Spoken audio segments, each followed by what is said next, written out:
Hello again, Trev here. So firstly, thank you to everyone who's watched my vlogs on Parkrun and the latest one, which was a compilation of the 4 different Oxford parkruns. So if you haven't seen that, please do have a watch. I'll put the link somewhere over here. I did get some feedback from a few different people, various different points of it. People are liking the video, which is really great. Emma, who's a run director at Horsepath, suggested, could I make a video on volunteering at Parkrun? And I thought the easiest way, first of all, was just to explain what the different roles on volunteering are at Parkrun for those who do not know. So before I get into that, please do remember to click subscribe. So I'll put a little caption there. And yeah, so let's have a look at the volunteer roles that you could do. So firstly, the ethos of Parkrun is that no one's paid, and there's no sort of monetary transaction, and everyone volunteers their time freely. So no one, even the run director, doesn't get paid. So if I look to a volunteer roster, I'll just go through in the order that they appear what the roles are and what you could do to give back to Parkrun by volunteering. So it's by no means a requirement of Parkrun that you volunteer, but so it's a little bit of a kind of mixed sort of double-edged sword in a way. If people don't volunteer, then Parkrun sort of doesn't exist. So without putting pressure on individuals to volunteer, it's kind of a case of, well, if you feel that you might enjoy volunteering, then please do. So I think the reason Emma said let's do a little bit of promotion on volunteering is because they are struggling a little bit to get volunteers, and that's common throughout all of Parkruns. The last thing I think people want to do is volunteer sort of as a sense of duty or resentfully. Yeah, you should volunteer with joy if you possibly can. So lots of the roles are really fulfilling, and I've done volunteering at Parkrun quite a lot, and I have enjoyed the majority of those. I'm not saying I've had a bad experience, but I think at one point I was volunteering so much I forgot to ever sort of really run Parkruns. So then I did make a kind of a conscious effort to sort of stand back from the volunteering a bit and just sort of, I don't know, enjoy Parkrun. And then I did have some time away from Parkrun as well. But if I just have a look at, yeah, like I say, the kind of roles that you could do sort of in the order that they would appear on a volunteer roster. So firstly, the run director. So this is sort of like the main person who kind of runs the event on the day. So generally people would not go straight into being a run director. In fact, I don't think that would ever happen. You'd probably have to do a few different roles and get to know the Parkrun as a volunteer before you'd kind of make your way up to run director. It's not for everybody. It is quite stressful. Some Parkruns do like co-sharing, so like 2 run directors, so you can kind of buddy a bit. But yeah, I've run directed at university parks, and it's a buzz. It is a bit of a pressure. It's not for everybody, and I did enjoy it, but I would say that's possibly the most stressful one. So run director, if you feel that that's a calling for you, then do volunteer in the other roles and talk to the run directors who are there, and they are always looking for new run directors, but that is probably the hardest and top role. So I also want to just cover things that you could do and run. So things like pre-event setup. So the pre-event setup could be carrying cones from the locker to the start point, or putting up the finish funnel, or checking this like cones around any hazards. Sort of those sorts of things all take someone to do. Generally, most Parkruns aren't that sort of labour intensive. The course, the pre-event setup doesn't take that long, but it does require a person or two to do it. There's also an event day course check, and that's very important for example, if there's puddles or if there's been any weather stuff. We had an event at the junior park when there was a flow fest the day before, so just checking that had been cleared. The event the day before had been cleared so that our route wasn't sort of blocked or anything like that. So the event day course check could be done by running round, or you could even, depending on the park, cycle round, or just go to various points and sort of look to see it's all okay. But that can be done before running or participating in the event.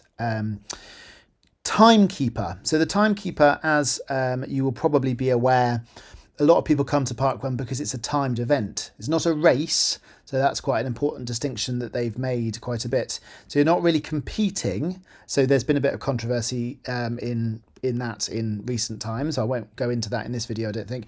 But in terms of a timekeeper, basically the person that presses the button as people come into the finish funnel. So you get number 1 at this time, number 2 comes through, 3, 4, 5. So you kind of like doing that. I would say that's it's a very important role. It's kind of fun, but it is a little bit stressful. So again, it's not for everybody in terms of you feel this pressure. So they always have 2 timekeepers. So that feeling of responsibility is lessened quite considerably, because it's very unlikely that you both make a mistake at the same time, and it's more sociable. But yeah, generally they will want 2 timekeepers. So if one person sort of messes up the results a bit, then there's normally someone else, and normally it's fine. And actually, if you do press the wrong button or you press it twice or whatever, you can do it after the event in results sort of processing. But yeah, it's quite fun. There's something called the virtual volunteer app, the Parkrun Volunteer app, which you can actually download if you're thinking about volunteering. Sort of now, it's a free app, and you can have a little go at doing the timekeeping, and just sort of, you could kind of count cars going past on your road or something like that, just to see. And it is fun. I've time kept a few times, and I find that's quite fun thing to do. But it is a bit of pressure, and you've got to be engaged all the time throughout the whole parkrun. Incidentally, those roles are all applicable for juniors as well. So junior parkrun often has less people at it, less kids, so you're less frantic. Whereas I remember at university parks when there's like 600 people, and that is quite a task. But it's fun. Okay, finish tokens. So giving out finish tokens at the end. Again, that's quite fun for someone to do. Sort of, you're giving token after token to the person that comes through the finish funnel. It can be a little bit hectic on busy parkruns. So often there's 2 people that try and do the finish tokens.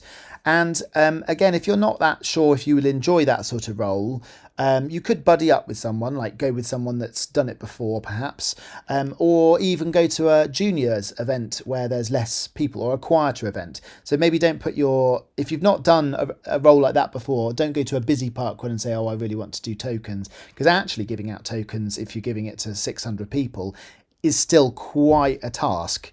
But it's really fun. But giving tokens to 100 people is actually a little bit calmer. So I'm trying to just give you a little idea of these roles, because I think I've done all of them. Pretty sure I've done all of them. Funnel manager. So the funnel manager, and their job is to sort of make sure that the token you get, so the time you get, is the same as the token that you get at the other end. So you go into the finish funnel, the timekeeper presses their button to say, okay, the time is, I don't know, 25 minutes, for example. You go through the funnel, and then you get a token which says you're position, I don't know, 100. And then later on, those 2 get married together, and position 100 is, what did I say, 25 minutes. But sometimes, for example, there's a mismatch. Someone's maybe clicked too many times, or something's happened, like someone has ducked the funnel and not gone all the way through the funnel, which shouldn't happen. So the funnel manager's job is to line it up again. So just supposing the person got the right time, 25, but got the wrong token, 105, for example, or 5 tokens got missing, or it's likely the other way around, they got a token 95 or something like that. But the funnel manager's job is also to just manage the funnel in terms of helping people to keep going through the funnel. So when you go through the funnel and you get your token, so you get your time, then keep moving as swiftly as you can. Obviously you might be tired, but keep going so it doesn't bottleneck, because especially the busier parkruns can get quite congested. If say 10 people come through at the same time, which often happens, then it can get quite congested. So that funnel manager will say keep going. So if you've got a good voice, you like shouting at people in a nice way, then that could be a role for you. So there's a couple of elements. Again, quite an important role. In fact, I do quite enjoy doing that sort of thing. I find that I can direct people fairly well. Not for everybody. Again, some people are shy, they don't have loud voices, and they don't like telling people to, you know, keep moving or whatever. So you can kind of find a role that fits you, in fact. So that's funnel manager. Barcode scanning. So like I say, when you go through the funnel, you get your time, which is where the timekeeper stops their stopwatch thing, or the virtual volunteer app, and you get your token, and then with your token you go to a barcode scanner and they scan your token with your Parkrun ID, your own personal barcode, and that's how the system knows who has run and come 100th, if you like. Otherwise, it's just actually a time with a token. So there's someone came in 100th, and they don't know it's you. So the barcode scanner is really important. It's a little bit generally less pressure because you don't have the time. Like if one of them won't scan or whatever, you've got time to ask someone else or whatever. Generally, they'll want 2 or 3 or even 4, sometimes even 5 barcode scanners, and it is something you can do if you're a faster runner. You can do after you finish. So a lot of runners perhaps don't realise that there are quite a lot of roles that you can actually do and run the parkrun. So you could run your parkrun if you're sort of in the 20-minute sort of area. Most people are slower than that. Most people will come 25 minutes or 30 minutes or slower than that, of course. If you're in 20 minutes, most of the runners are still to come through. So barcode scanning is a really good one for someone like you to do if you want to do that, because you can sort of put a Hi-Viz on and do some barcode scanning. It really helps the queues, and it helps people stay kind of having fun because they're not queuing for ages. Sometimes you might get people queuing at the end of parkrun to get their barcode scanned, although from my experience no one's really annoyed, because once you've run your run, even if it's like 5-10 minutes, you're just cooling down, aren't you? So but yeah, barcode scanning is really important. And yeah, do think of volunteering for that if you're a fast runner particularly, or if you feel like doing it. Now comes the main one for most parkruns, which is marshalling. So marshalling is really important for a number of reasons, just to tell people where to go so they don't get lost. Also, if there's any accidents or whatever, the marshals have the phone number of the run director, or there's normally an event phone. So this is where the run director does have a bit more responsibility, so they have to sort of deal with any problems that sort of arise. But the marshal's job is actually really straightforward and fairly easy, because you're just standing or sat if you need to or whatever at a point in the course and probably directing people or just clapping people. In junior parkrun, they do have to have more marshals because they have to all be sort of in sight of each other. So because of the underage kids, you have to sort of be so that there has to be I don't know if it's every 200 meters, something like that. I probably got that wrong, but there's a lot more marshals in junior parkrun to make it a safe event. Some adult parkruns have very minimal marshals. They have like arrows a lot of the time, and I remember Amy getting annoyed when people turn the arrows round at university parks a couple of times. They're like really stressed out because people turn the arrows around. People do get lost, so they do get lost on the route. So the marshal's job, I'm like really pro having more marshals clapping, giving high fives and stuff. Yeah, there's a really, really important role and really fun. You can also do it with a dog.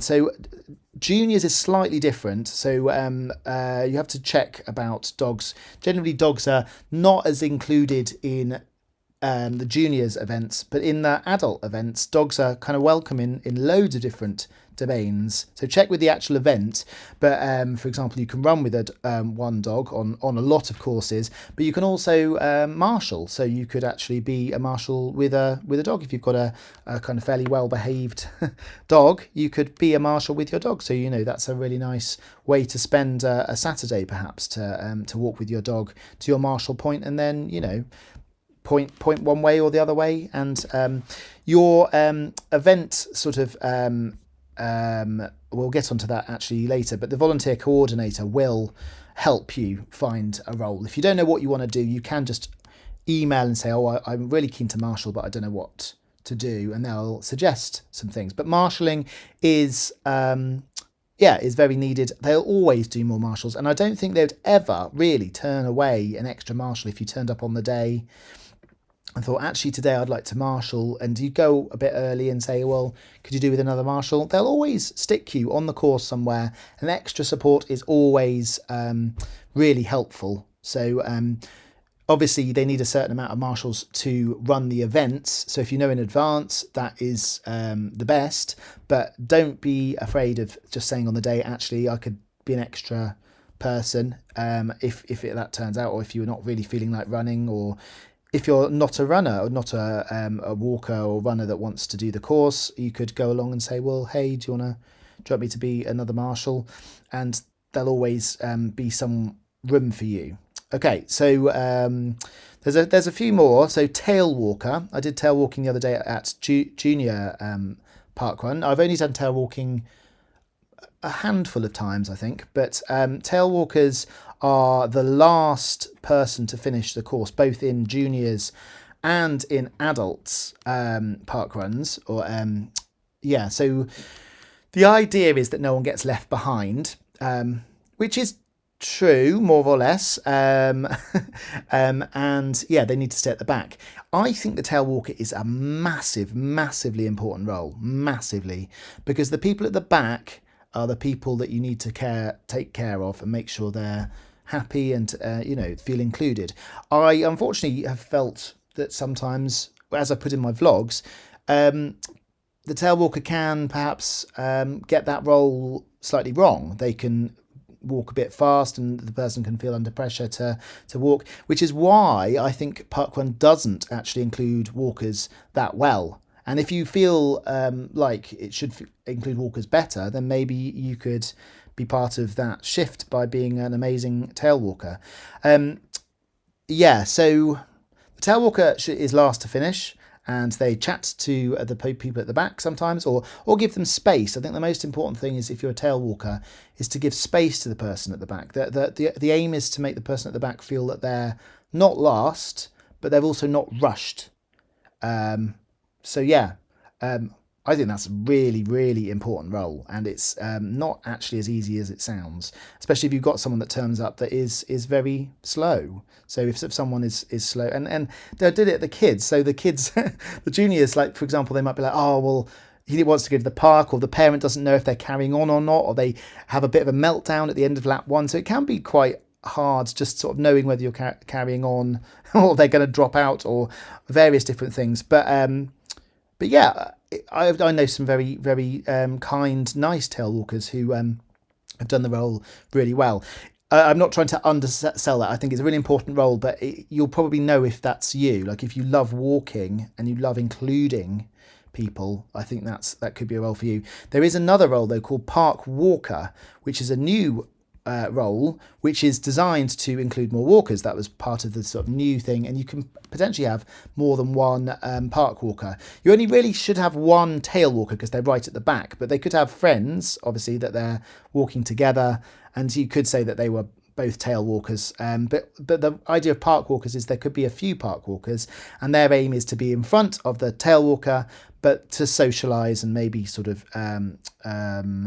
make the people at the back feel happy and included. And like I said in the last vlog, I don't know, the inclusion in terms of walkers could be more significant in terms of, what about the faster runners? Could they do another lap with the walkers? Because often they've lapped the walkers, and I don't know that that's ever really been thought about, but I think that would help. But then again, I don't know, maybe I'm wrong, because some walkers, maybe they like walking on their own at the back. So I don't know. But yeah, park walkers are generally including walkers. Have I done park walker? I think I have. I should look up the stats, but maybe I've not done park walker role, because that's a fairly new role. But there you go. Okay, so first timers welcome. So again, the first timers welcome is something you can do and still run. It always happens before the event, and it happens before the main brief, and the main brief is done by the run director. So I forgot to say that the run director does do a few things actually, including the main brief. But the first timers welcome happens before the main brief, and yeah, it's just to sort of pre-welcome anyone that's brand new to Parkrun and feels a bit nervous, I guess, doesn't know what the situation is with their barcode or whatever. So it is a really nice thing. And any questions, so it's not something that perhaps new people to volunteering do.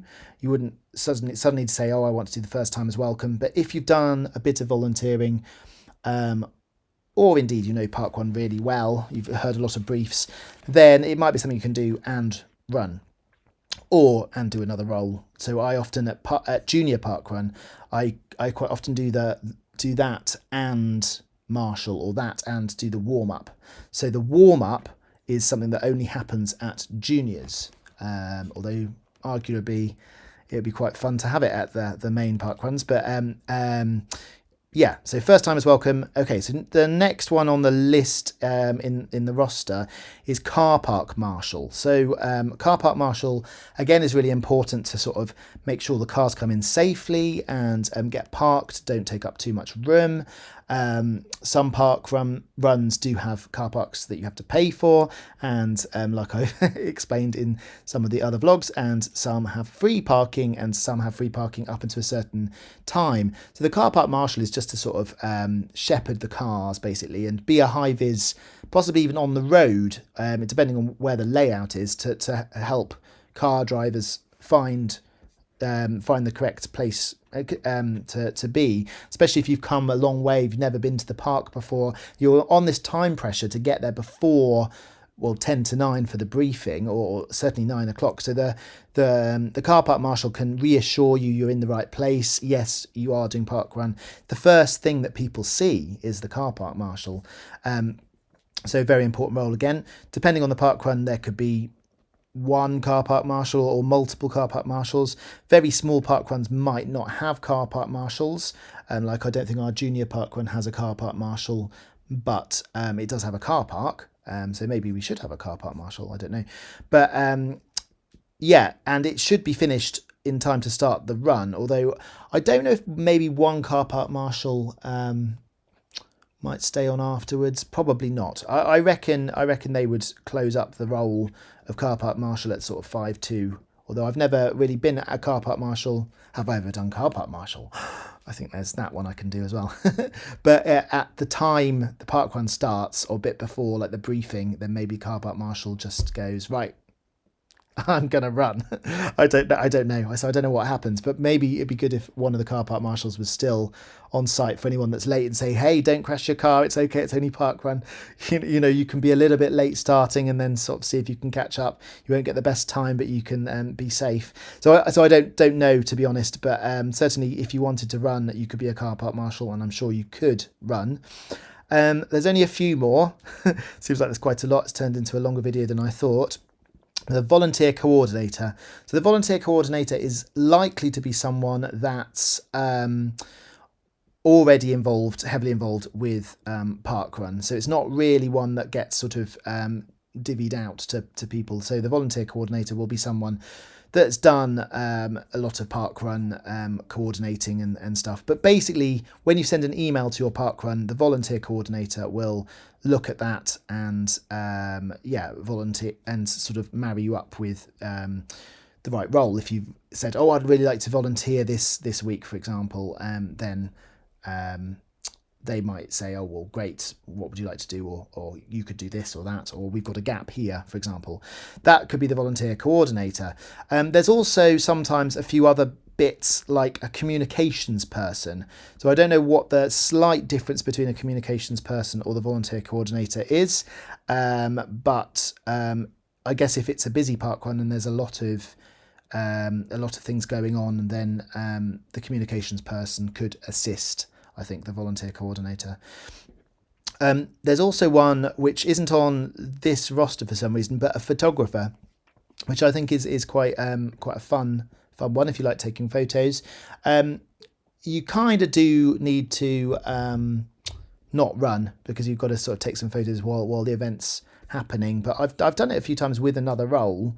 But yeah, taking some photos is nice. People like it. I think they like having a memory of the event. Often there's sort of run reports, use photos, and saying run reports, there's a report writer role, which doesn't have to be, so you can run and you could also write the report. So if you're visiting a park run, you could write a report as well. But that's just part of the enjoyment. If you've got some nice photos afterwards and, a little report, they don't always happen, but it's nice. And with juniors, there's often wristbands given out for how many park runs people have done. So, it's nice to have a photo. It's nice for that to go in the report. They're all roles that people can do. Another one that's not on this list is token sorting, which I particularly like doing. So token sorting is at the end of a busy park run particularly, but even a small one, if you have 500 tokens and they're all in these sort of buckets and they're all in different orders, they need to be put back in order for the next time. And I find that amazingly fun, sort of putting it, particularly at the cafe in a group, sort of like, I don't know, 3 or 4 of you doing token sorting and putting the numbers in order. That's a really, really great one. If you've not done token sorting, then that's a really nice one to do. So park runs do it a bit differently. Some have little things that you hook on at the event, or they do it at the thing. But I really like it when it happens at the cafe. I think it's a nice bonding thing after it. Visually impaired guide, so that doesn't happen that often, but it is something that Parkrun want to do. So a support runner, I guess, so a visually impaired guide person that runs with someone who's visually impaired. That can be a volunteer role. You'd need to get, I think, probably training to do that, so just be aware of that. You can't just necessarily do it without asking the volunteer coordinator if you'd be appropriate to do it. There's also a lead bike sometimes, although that's very rare. At university parks, I have done the lead bike, which is basically when they have very fast runners who don't necessarily know the route, so it's a newer park run sort of thing, and also to let people in the park know that park run has started. So you cycle a bit ahead of the first person and maybe, like, I don't know, say, hey guys, the runner's coming through. It's not the runner's right of way, by the way, so that's never the case, because these are public parks and people can use them. It's not a case of get out my way, and that's sometimes miscommunicated a little bit with runners feeling that they've got priority when they don't. And that's also important, that it's not a race, it's a run. So if you're running in the park and someone's in your way, politely run round them, or say, oh, excuse me. Don't go, it's my right of way, because it's not your right of way. Parkrun, the relationship in that is very important. It's sometimes a bit subtle, but it's very important, because I have had experiences where a park user has come and said, well, that person just ran through, barged me out the way, so to speak.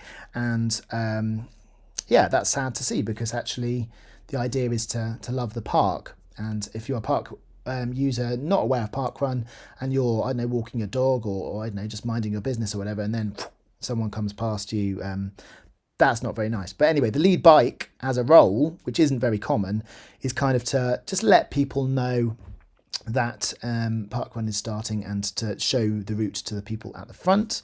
I don't think there are any others. There might be a couple, like moving kit around, although it was likely going pre-event setup, but I guess close down. This one hasn't got close down as well. So again, at the end of Parkrun, so taking down the finish funnel and taking the kit back to a locker, for example. So event close down is actually probably one that, again, you could do if you run and you wanted to help do something like that. And I also said at juniors, there is a warm-up leader. So there's a lot of different roles. So yeah, do email your kind of park run if you want to volunteer, or just chat to someone who's volunteering. Just say, oh, what's it like? Most experiences that I've seen and heard of and have been really positive about volunteering. you do get a kind of a nice sense of, you know, helping something good. And like I say, there's no money involved with Parkrun. I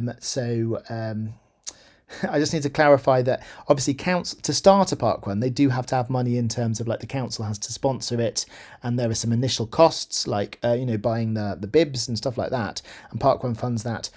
And you can probably donate to Parkrun by buying a t-shirt or that sort of thing. So there is a bit of money transaction in that side of it. But in terms of the weekly running of Parkrun, there's no money involved, rather than if you went to, I don't know, a 10k event that costs 25 quid to run. That's how they make their money, but you're not going to make any. Yeah, so Parkrun aren't making any money from that. There's also, they've got a magazine now, which is a free magazine, but I'm sure they have sponsorship in the magazine. So there are money transactions, but I think generally, and I wholeheartedly believe this, that Parkrun is along the right lines in terms of it's a non-money thing. It's all volunteers, and that's why it works really. If you start paying people to be the run director, then it all kind of falls apart a bit. So it is free. So the other thing is, if you don't want to volunteer, just be nice to the volunteers and clap them and thank them, and because they're volunteering their time, and Parkrun quite literally would not exist without the volunteers. Okay, so that has turned into a longer video than I thought, but it's not nearly as long as the 4 parkrun vlogs. So do look at the 4 parkruns in Oxford, or drop me a comment if you want to hear anything else about kind of parkrun related, or if you've got a parkrun that you think I should visit in the UK particularly. Okay, I think that's all I'm going to say on it for the moment. But yeah, happy volunteering, and yeah, happy parkrunning, and yeah, see you in the next video. Bye bye.